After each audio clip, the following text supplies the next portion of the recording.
আমি শহীদ মিরাজের বাবা আব্দুর রব যাত্রাবাড়ি।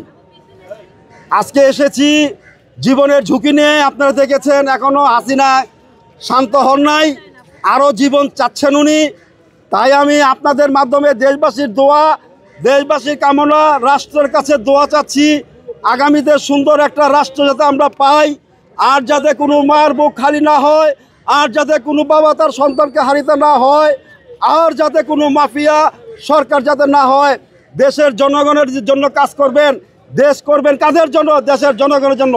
শেখ হাসিনা আপনারা তো নিজে জানেন যে জুলাই 5ই আগস্ট শুধু এইটা না, পিলখানা যেভাবে হত্যা করেছে, যেভাবে সাপমাচরে গণহত্যা চালিয়েছিল, কয়টা দোষের কথা বলবো। শুধু খালি 5ই আগস্টের দেখেন যে যাত্রাবাড়ি যে গণহত্যা চালিয়েছিল 5ই আগস্টে, আমার সন্তানের জীবন নিয়ে গেছে, আমার মিরাজের জীবন নিয়ে গেছে। আমার মিরাজের পক্ষ থেকে সারা রাষ্ট্রের শহীদ পরিবার, আহত পরিবারের পক্ষ থেকে আজকে ফাঁসি নিয়ে ঘরে ফিরবো ইনশাল্লাহ। আল্লাহ যাতে আমাদের জজ সাহেবের মুখে বলি দেন যে সবাইকে ফাঁসি রায় দিলাম। শুধু ফাঁসি দিলেই শান্তি হবে না, ফাঁসির উপরে তাদেরকে কার্যকরণ করতে হবে।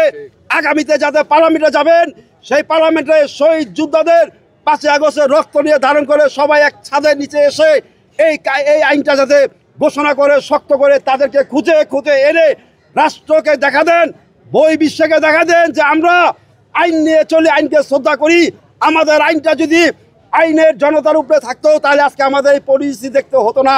আইনকে শক্ত করেন, আইনকে সুন্দর করে, দেশকে ভালোবেসে, দেশের জনগণের জন্য ভালোবেসে আগামী দিনে পার্লামেন্টে যারা যাবেন, যারা ক্ষমতা হবেন, যারা ক্ষমতা থাকবেন রাষ্ট্রতে, এইটাই আমি তাদের কাছে বিচার চাচ্ছি। আমার শহীদ মিরাজের যাতে সারা বাংলাদেশে যারা গণহত্যা চালিয়েছিল সবার বিচার যাতে আমি পাই, সুষ্ঠু বিচারটা পাই। আপনার মাধ্যমে দেশবাসীর কাছে আবার দোয়া চাচ্ছি, দেশের জনগণের কাছে দোয়া চাচ্ছি। আসামি উনি শুধু আসামি, খুনি উনি শুধু খুনি, চোর উনি শুধু চোর, এইটাই প্রমাণিত।